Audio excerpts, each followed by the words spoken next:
I normally come out the back door to let the ducks out, and oh, I can't go this way.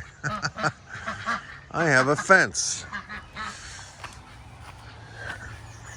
And oh, it's gonna be a warm day. I can feel it. Where's my piggies? There's my piggies. Good morning, piggies. There's little piglets. On my way to the ducks, the long way. So, by the way, this is the pig feeder that the pigs loved, and they destroyed it. And totally destroy it. I can fix it, but that stuff takes time. So I'm back to my original, and I didn't have enough handles to make all the gates that I wanted to, so I parked my tractor in front just so the sheep didn't get any ideas.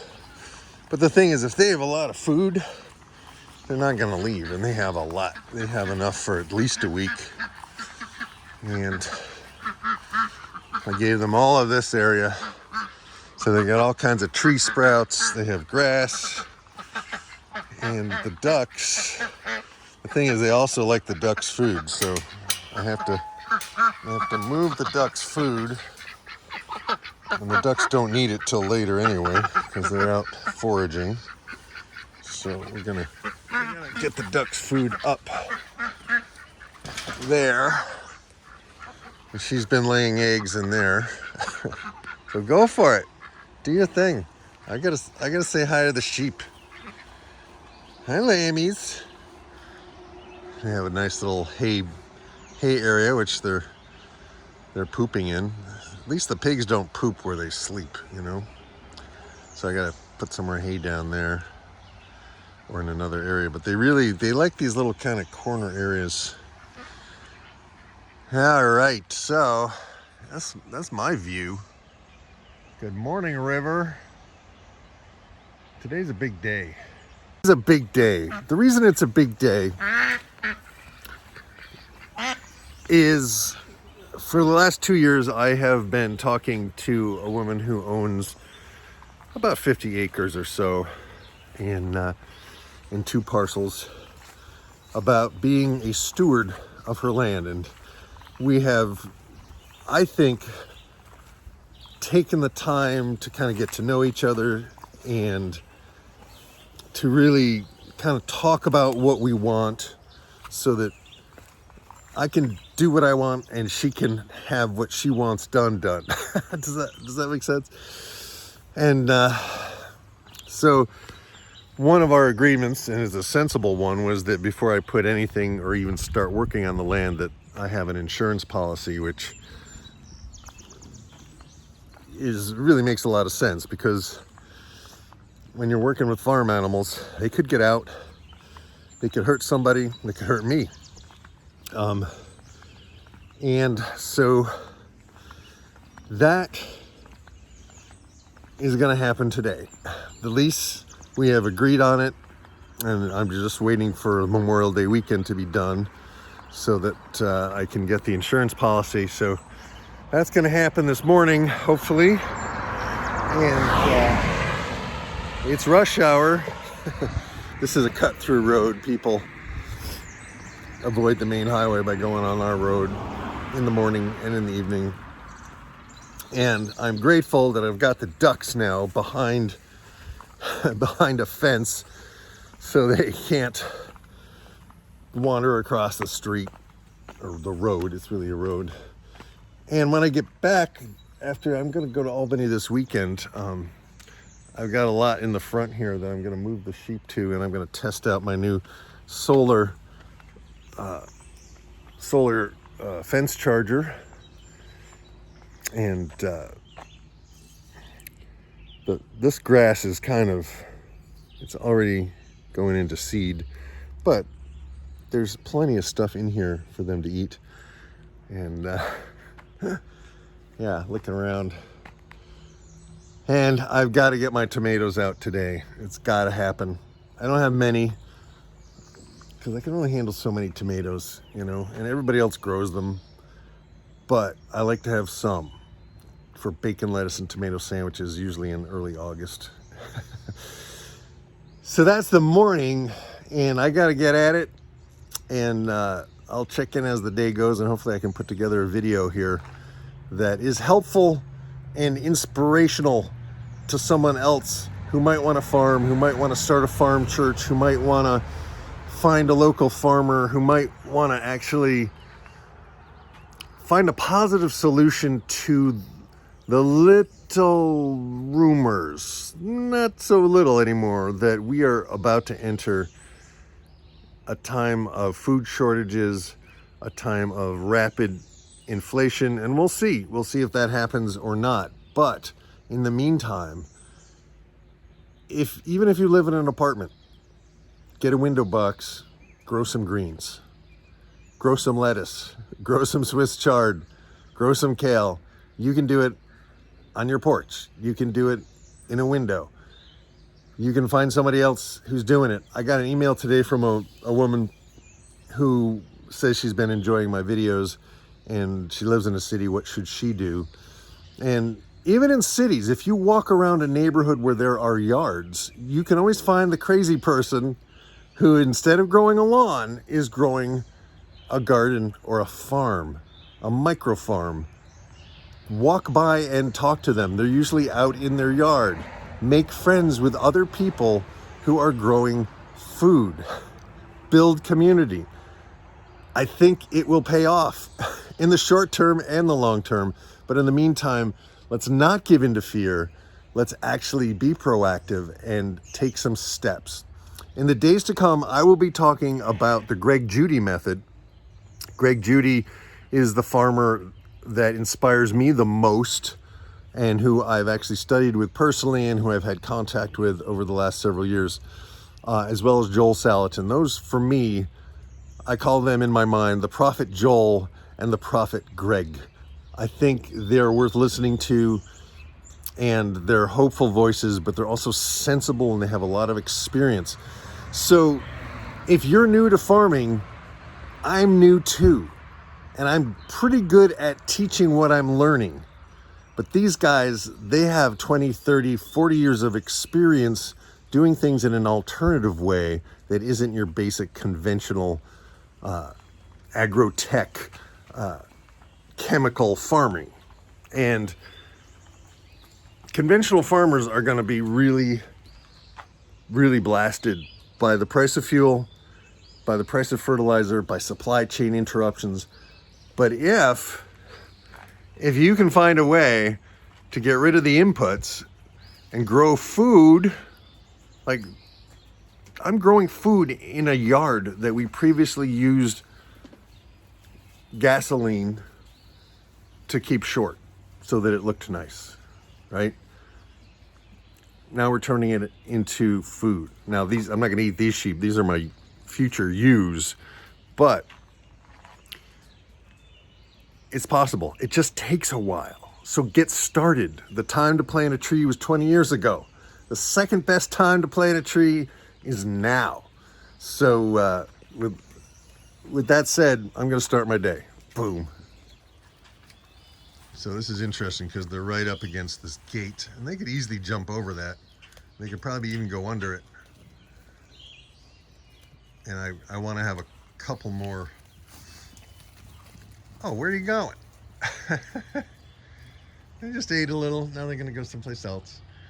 But the fact is, they have grass, they have tree sprouts, and I've got about a week here.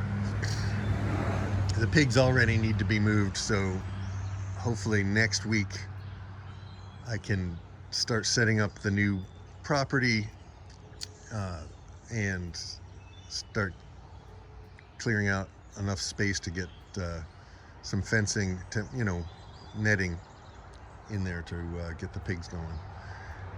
Boom. I just love these sheep. It's funny. They'll run up here, eat a couple of mouthfuls of grass from the side yard, and then they run back down the hill. And I don't know where they are now, but I really like sheep. I like pigs too. I like cattle as well, but cattle is a much longer term prospect, and they're bigger, and they're, you know, cattle can kill you. You know, you've got to know what you're doing. And I don't yet. And so I'm hoping I can collaborate with my neighbor, Elliot, who, I mean, that guy's forgotten more about cattle than I'll ever know. Let's see what the ducks are doing. So the ducks are like, hey, we can't get out. Let's see if they go under the wire. That's the thing I was concerned. The ducks would actually go under the wire, because I have to have a gate. Last time I didn't make a gate, and it was a dumb thing. So I may have to see. Here's the moment where they're gonna test the wire. I don't want to get behind them because I don't want to push them. Let's see if they come up here. I don't know. So I don't know where the sheep went. Oh, they came down here. Hi, lammies. By the way, I really like the way sheep smell. Like pigs do not smell good if there's, you know, too much of their manure around. But if you move them, they don't smell. But the sheep just, I don't know, there's something I like about them. The smell of sheep. And I really like cheese made out of sheep's milk. It's very rich. But I'm not going to be milking sheep. Anyway, at least as far as I know. I mean, it could be something. What are you guys doing? You gonna let me say hello? You guys gonna let me say hello? Huh? Huh? Hey. Hey, you gonna say hello? Oh, come on. Friendly Freckles lets me touch her. Hello. Hello. Yeah. How you doing? Yeah. Hello. Some scratching. There's just some scratching. Where's the Friendly Freckles? Jesus. Would you rub a tummy? You like your tummy rub? Hey. There's my Friendly Freckles. Good morning. Good morning. They kind of have, you can feel the lanolin. Hello. Hello. I can feel the lanolin in their fur, which keeps them dry. Yeah. You guys doing okay? There's more Friendly Freckles. What are you doing? What are you doing? That's like a girl, huh? You liking the grass? You liking the side yard? I'm hoping to get you a much bigger place to play in, yeah.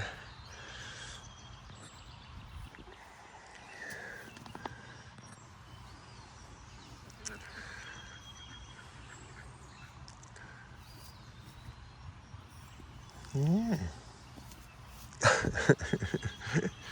She's like, I like this. I like this. Are you gonna get up too? You're gonna get up. They like to do stuff together. And let's see if these ducks are like, "Rrr." Never seems to occur to the ducks to go down the hill.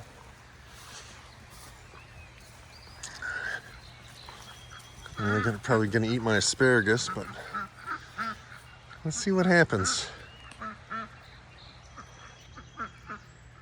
Let's see what happens here.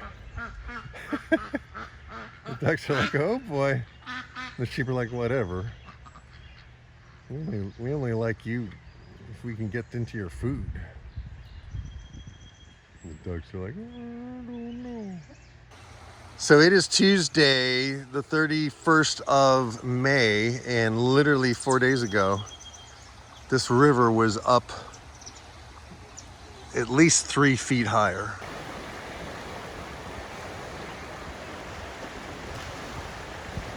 Those trees across the river were in the water. And you can see kind of down below here, there's grasses and stuff growing in the water. Those will be out of the water in August. they'll still have their feet wet. And the sheep come down. Hi, kids. I'm still watching what it is they're eating. Oh, there went a tree sprout down Friendly Freckles. And there's another tree sprout. So they have this. Sorry about the back and forth. They have this whole area for the next week. So that'll give the other area over here, they no longer have access to that. So that will get going. And if I can actually throw some grass seed out there today, supposedly we're supposed to have rain tomorrow. I want to put the grass seed out like the day before rain, not in the rain. So they have a lot that they can eat. And yeah, I gotta get going. I got stuff I gotta do.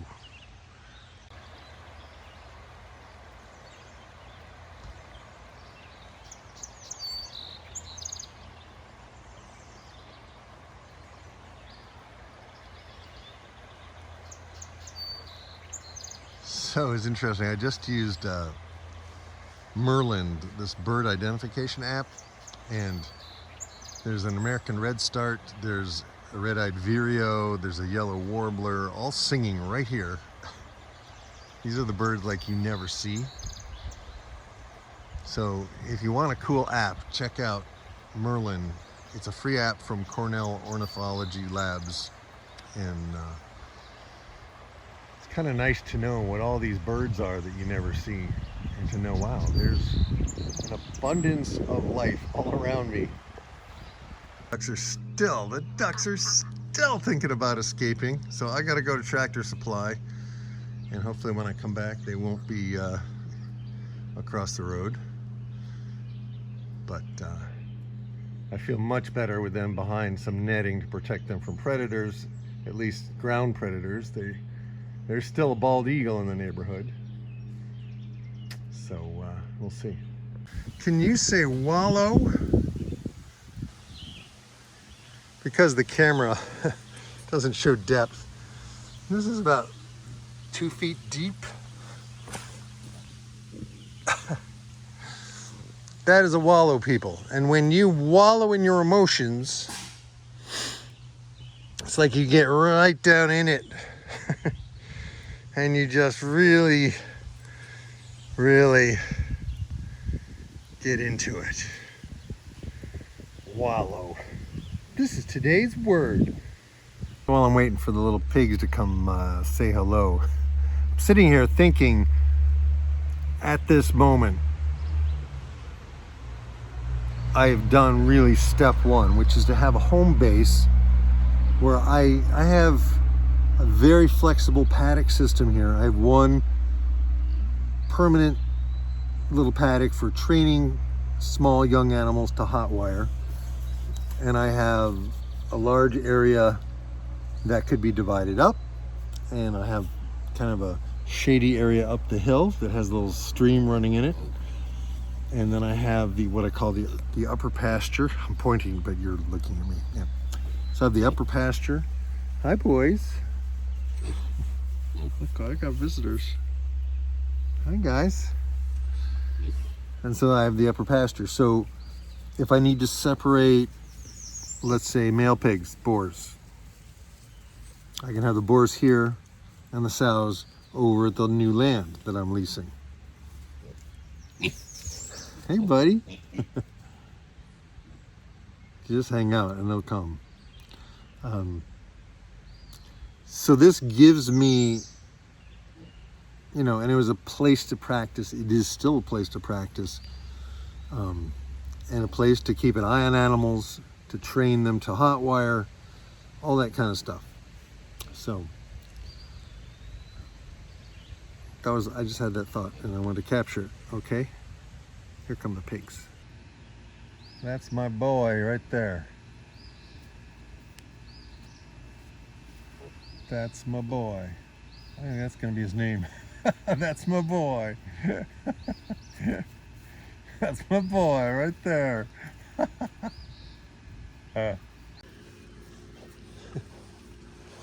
Hey. Hey.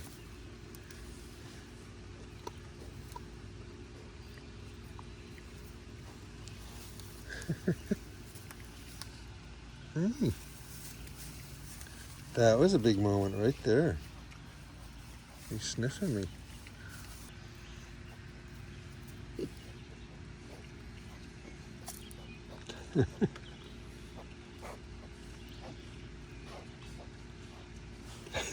He just punched me.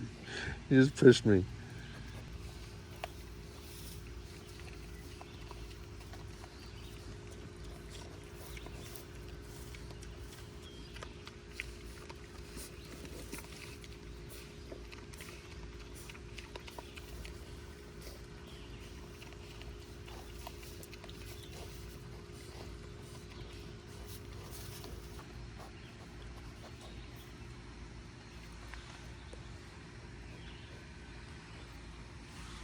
Those noses, can you imagine how amazing those noses must be? So really getting to know something, they gotta sniff it and touch it with their snout. Yeah. Hey, buddy. How you doing?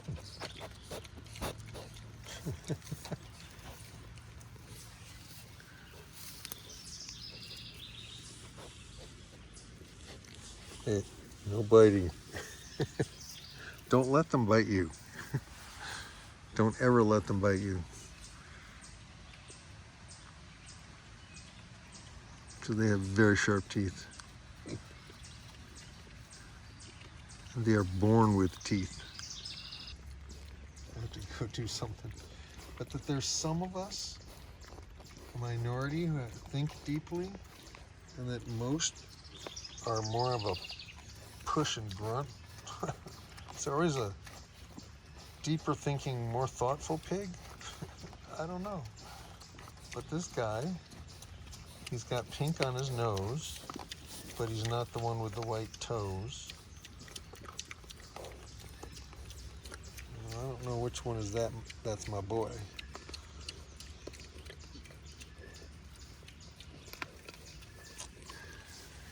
Yeah. Well, this has been wonderful. Thanks, guys. Thank you. Anybody else want to sniff me? You want to sniff me? No, too close. Okay. I'll see you guys tomorrow. Keep an eye out for eagles, okay? They actually have been going under the upside down stock tank house, and so they have this and they have that to go to if they need to. So, all right, guys, it's enough. A day is done when it's done, and it's done. Wow, what a beautiful day it is. And it is the end of May, May 31st. Wow.